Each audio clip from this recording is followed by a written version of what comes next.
Question number दूसरा। हम करने जा रहे हैं 10th क्लास 8.2 का क्वेश्चन नंबर दूसरा और दूसरे का पहला, दूसरा, तीसरा और चौथा। इसमें 4 ऑप्शन से दे के रखे हैं आपको। ठीक है, 1 बाय 1 मैं आपको समझाती हूँ। चलिए चलते हैं आगे। यहाँ देखिए, ऐसा आपको मैं विस्तार पूर्वक समझाऊँगी। ठीक है? देखो, ये आपका दे के रखा है क्या? 2, 10, 30 अपॉन में 1 प्लस 10 स्क्वायर 30। आपको यहाँ क्या करना है कि 2 तो एज़ इट इज़ लिखना है। ठीक है? आपको फिर क्या 10, 30 की वैल्यू पता है ना आपको कितनी होती है? आपको 10, 30 की वैल्यू लिखनी है 1 अपॉन में 2 स्क्वायर तो आपके पास है ही नहीं, तो आपको क्या करना है स्क्वायर नहीं लगाना, 1 अपॉन में आपको लिखना है √3। ये √3 लिख दिया है आपने, अपॉन में दे के रखा है 1 प्लस 10 स्क्वायर 30 मतलब 1 अपॉन में अंडर द रूट कितना? 3 और स्क्वायर है, तो ये आपने स्क्वायर लगा दिया यहाँ पर। ठीक है, ये हमने स्क्वायर लगा दिया है। अब इसको थोड़ा सोल्व कर लेते हैं कैसे? देखो 2 का मल्टीप्लाई 1 में करेंगे तो कितना हो जाएगा आपका 2 अपॉन में under the root 3 as it is रहेगा। ठीक है? जब हम इन दोनों को सोल्व करेंगे तो 1 एज़ इट इज़ रहेगा, प्लस भी एज़ इट इज़ रहेगा। 1 अपॉन में अंडर द रूट 3 को हम लिख सकते हैं 1 अपॉन में कितना लिख सकते हैं हम? 1 अपॉन में 3, क्योंकि जब भी हम अंडर द रूट 3 का मल्टीप्लाई अंडर द रूट 3 में करेंगे तो कितना आ जाएगा हमें? 3 मिल जाएगा। ओके, चलिए अब हम क्या करेंगे अपॉन में कुछ नहीं 1 मान लेंगे, दोनों का तिरे गुणा कर देंगे। ठीक है, चलिए चलते हैं आगे। देखो आपका देखिए रखा है था क्या? 2 अपॉन में अंडर द रूट 3 मैंने लिख दिया ऐसा का ऐसा, 2 अपॉन में अंडर द रूट 3 है आपका, तो ये मैंने 3 लिख दिया। उसके बाद में आपको देखे रखा था 1, तो दोनों का तिरे गुणा करेंगे तो कितना आ जाएगा? 3 का मल्टीप्लाई 1 में करोगे तो आप कितना आ जाएगा आपको? 3 और 1 का 1 में करोगे तो 1 मतलब 3 प्लस 1 हो जाएगा आपका। तो मैंने यहाँ लिख दिया है कि 3 प्लस 1 अपॉन में आपका कितना आ गया? 3। इतना समझ में आया आपको? अब हम क्या करेंगे? देखिए, बराबर है तो बराबर लगा दिया हमने, 2 अपॉन में अंडर द रूट 3 हमने ऐसा का ऐसा लिख दिया है। अब हमारा क्या हो गया यहाँ पे? हमारा हो गया है 4 अपॉन में कितना आया आपका? 3 आया। अब आपको क्या करना है? 1, 2, 3, 4 माताजी की जय जयकार हो गई है। तो आपको क्या करना है अब? नीचे वाला कहाँ चला जाएगा? ऊपर।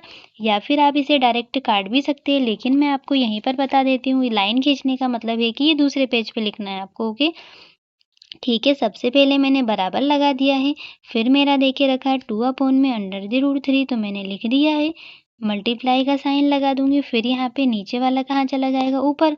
तो मैं यहाँ पर क्या लिख सकती हूँ? 3 अपॉन में क्या लिख दूँगी मैं यहाँ पर? 4 लिख दूँगी। ठीक है, इतना समझ में आया आपको? फिर 2 एकू और 2 दूनी। तो आपको क्या करना है कि ऊपर का गुणा ऊपर कर दोगे, मतलब आप कितना बराबर लगा दोगे, 3 का गुणा 1 में करोगे तो 3 आ जाएगा और यहाँ पे आ जाएगा आपका 2 अंडर द रूट 3 आ जाएगा। ठीक है, परंतु हमें जो वैल्यू दे के रखी इनमें से तो ये किसी की भी वैल्यू नहीं होती है। अब हम क्या करेंगे कि इसे हम और सिंप्लीफाई करेंगे। क्या करेंगे? 2 अपॉन में अंडर द रूट 3 है उसका ऊपर भी गुणा करेंगे और नीचे भी गुणा करेंगे। अब हम क्या करेंगे यहाँ पर हर का परिमेयकरण करण। ठीक है, चलिए चलते हैं हर का परिमेयकरण करेंगे हम। क्या देके रखा है आपका? हर का परिमेयकरण करने से पहले सबसे पहले हमने बराबर लगा दिया। उसके बाद हमारा क्या था? 3 अपॉन में कितना देके रखा था आपको? 2√3 देके रखा था। 2√3 देके रखा था। ठीक है, ये यहाँ पर जो देके रखा था उसी को मैंने लिख दिया 3 अपॉन में 2 अंडर द रूट 3। ठीक है, अब हम इसका हर का परिमेयकरण करेंगे। ये लिख दिया हमने। अब हम क्या करेंगे? देखो, जो नीचे है उसी का ऊपर भी गुणा करते हैं और नीचे भी गुणा करते हैं।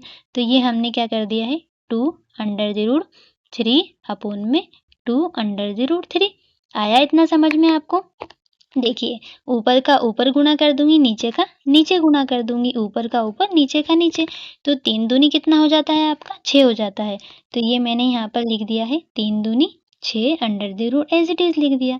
ठीक है, जब हम 2 का मल्टीप्लाई 2 में करेंगे तो कितना होगा आपका? आपका हो जाएगा 4। जब भी हम करनी का गुणा करनी मतलब जब करनी के अंदर सेम-सेम हो, अंडर रूट के अंदर सेम-सेम डिजिट हो, तो हमारा क्या आ जाता है? सेम टू सेम आ जाता है। तो ये हमने लिख दिया है। ठीक है, अब हम यहाँ चलिए आइए चलते हैं आगे।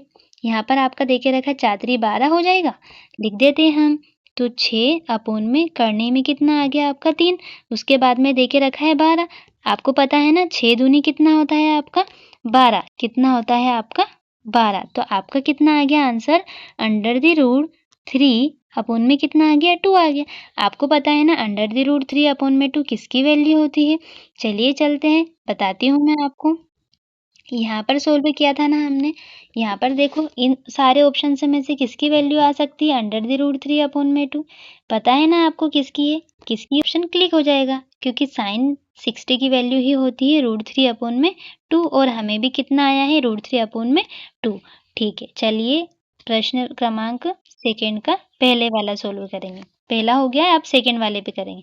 ठीक है, हमारा क्या देके रखा है, 1 - 10 स्क्वायर 45 और 1 + 10 स्क्वायर 45। आपको क्या करना है कि इन दोनों की वैल्यू पुट करनी है। आपको अच्छी तरह पता है कि 10 45 की वैल्यू कितनी होती है। चलिए चलते हैं, 1 एज इट इज़ रखा, माइनस 10 45 की वैल्यू कितनी बताई थी मैंने आपको, 1 बताई थी ना, तो ये हमने लिख दिया है 1। स्क्वायर है तो स्क्वायर लगा दो, और वैसे भी 1 के ऊपर स्क्वायर लगाने से तो कोई फ़र्क नहीं पड़ेगा। 1 + 1 मतलब 10 45 की वैल्यू कितनी है, 1 1 रख दी हमने। अब हम 1 में 1 घटाएँगे तो 0 आएगा, 1 और 1 जोड़ेंगे तो 2 आएगा, 0 में हम किसी का भी भाग देंगे तो 0 आएगा। आंसर कितना आएगा, 0 आएगा। ऑप्शन कौन-सा आएगा, डी आएगा। ओके, थर्ड वाला देखते हैं। देखो ये हमारा देके रखा है थर्ड वाला ऑप्शन। अब हमें क्या करना है, इसमें भी सेम वैसे ही सोल्व करना है। ठीक है, तो साइन ए बराबर कितना देके रखा है आपका, 2 साइन ए। ठीक है, साइन ए बराबर कितना देके रखा है आपका, 2 साइन ए। तो अगर साइन की हम 0 डिग्री पुट करेंगे तो हमारा क्या आएगा, 0। ठीक है, अगर 0 में हम 2 का गुणा भी करेंगे तो भी हमारा कितना आएगा, 0। लेकिन मैं आपको फिर भी विस्तार पूर्वक समझा देती हूँ। देखो आपका देके रखा है साइन 2a। ठीक है, a की जगह अगर हम 0 पुट कर देंगे, और यहाँ पे देके रखा है 2 साइन ए।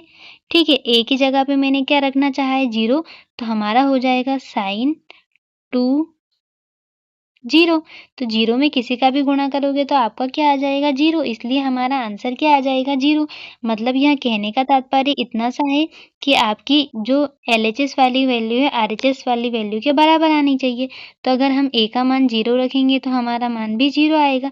अगर हम देखो, अगर यहाँ पे हम 30 रखेंगे तो वैल्यू ज़्यादा आएगी, 45 रखेंगे तो भी ज़्यादा आएगी, और 60 रखेंगे तो भी ज़्यादा आएगी। इसीलिए हमारा आंसर क्या हो जाएगा, हमारा मेन आंसर हो जाएगा 0। तो हम यहाँ पर आसानी से लिख सकते हैं 0, ए वाला ऑप्शन हमारा करेक्ट रहेगा। ठीक है, अब फोर्थ वाला देख लेते हैं। आपको देके रखा है 2 10 30, 2 एज इट इज़ लिख दीजिए। 10 30 की वैल्यू कितनी होती है, √3 होती है ना। 1/√3 होती है, √3 नहीं होती है। ठीक है, 1/√3 लिख दिया है, अपॉन है तो अपॉन लगा दिया, बराबर लगाना मत भूलना। 1 - 10 स्क्वायर 30 है, तो हमने क्या करा, 30 की वैल्यू कितनी है, 1/√3। तो हम क्या करेंगे, दोनों का स्क्वायर लगाना है तो स्क्वायर लगा दिया है हमने। ठीक है, चलिए चलते आगे करते। अब आपको क्या करना है, देखो जब आप 1/√3 का स्क्वायर करोगे तो आपको मिल जाएगा 1/3। ठीक है, मैं आपको अगले पेज पर लिख कर बताती हूँ। क्या लिखेंगे हम, सबसे पहले हम लिखेंगे 1 में बराबर लगाया, फिर हमें देके रखा था 1/√3।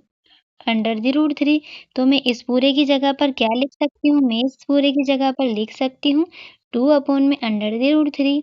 ये मैंने लिख दिया है। अब अपॉन में क्या था आपका, देखिए अपॉन में आपका ये वाला था, तो हम इसे एक बार ऐसा लिख देते हैं 1/3। आया इतना समझ में आपको। अब आपको क्या करना है, बराबर लगाना है, बराबर लगाने के बाद 2 एज इट इज़ लिखना है, √3 भी एज इट इज़ लिखना है।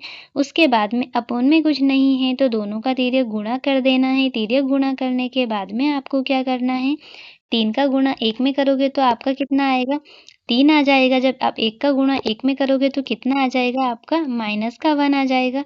अपॉन में आपका कितना आ जाएगा, 3 आ जाएगा। ठीक है, चलिए इधर देखते हैं अब। यहाँ देखिए, देखो आपको क्या करना है, 2/√3 है तो √3 लिख दिया है आपने। उसके बाद आपका देके रखा है 3 में से जब 1 घटेगा तो कितना बचेगा आपके पास, 2 बचेगा, तो आपने 2 लिख दिया है। अपॉन में 3 लिख दीजिए एज इट इज़। ठीक है, चलिए देखिए इतना हो गया है आपका कंप्लीट। अब आपको क्या करना है, देखो 2 से आप 2 को काट भी सकते हो। आपके पास क्या बचा है, √3 अपॉन में 3। लेकिन हम यहाँ डायरेक्ट ना काटते हुए इसके लिए एक और अच्छी स्टेप बना लेते हैं। देखो क्या देके रखा है, 2/√3। यहाँ आकर मैं लिख देती हूँ 2/√3। 3 इंटू मैंने क्या बोला था आपको, माता जी की जय जयकार हो जाती है, तो 3 अपॉन में क्या हो जाएगा आपका 2 हो जाएगा। 3 अपॉन में 2 हो गया। अब आप 2 से 2 काट सकते हैं। आपके पास कितना आ जाएगा, आपके पास आ जाएगा 3 अपॉन में अंडर द रूट 3। लेकिन ये तो किसी की वैल्यू होती ही नहीं है। अब हम क्या करेंगे, इन दोनों का फिर से हल्का परिमेयकरण कर देंगे। वैसे तो मैं डायरेक्ट भी समझा सकती हूँ आपको, लेकिन आपको कन्फ्यूज़न ना हो इसीलिए मैं इसे पूरा लिखकर बता देती हूँ। रूट 3 का हम ऊपर भी गुणा करेंगे और नीचे भी हम क्या कर देंगे, रूट 3 का गुणा कर दिया। ऊपर का ऊपर गुणा, नीचे का नीचे गुणा। ठीक है, चलिए कर देते हैं। ऊपर का ऊपर तो 3 रूट 3 हो जाएगा। जब हम इन दोनों का गुणा करते हैं, पता है ना आपको, जब अंडर रूट के अंदर सेम संख्या हो तो हमारा आ जाता है सेम। रूट 3 से रूट 3 को काट दिया। कितना आ गया आंसर आपका? हम इसे लिख सकते हैं, क्या लिख सकते हैं? हम इसे लिख सकते हैं बराबर अंडर द रूट 3। उम्मीद करती हूँ आपको इतना समझ में आया होगा। बताती हूँ एक बार और कैसे आया। देखिए, हमें यहाँ इतने सारे ऑप्शंस दे के रखे हैं, लेकिन हमें कितना आया है, अंडर द रूट 3 आया है। कितना आया, अंडर द रूट 3। आप मुझे ये बताइए कि इनमें से किसकी वैल्यू अंडर द रूट 3 होती है? बता सकते हैं आप मुझे? टेन 30 साइन 30 की होती है? नहीं। साइन 60 की? नहीं। कोस 60 की? नहीं। किसकी होती है? टेन 60 की। यही हमारा आंसर है। ओके, उम्मीद करती हूँ वीडियो आपको समझ में आया होगा, और अगर समझ में आया हो तो लाइक कीजिए, सब्सक्राइब कीजिए और शेयर कीजिए। Thank you.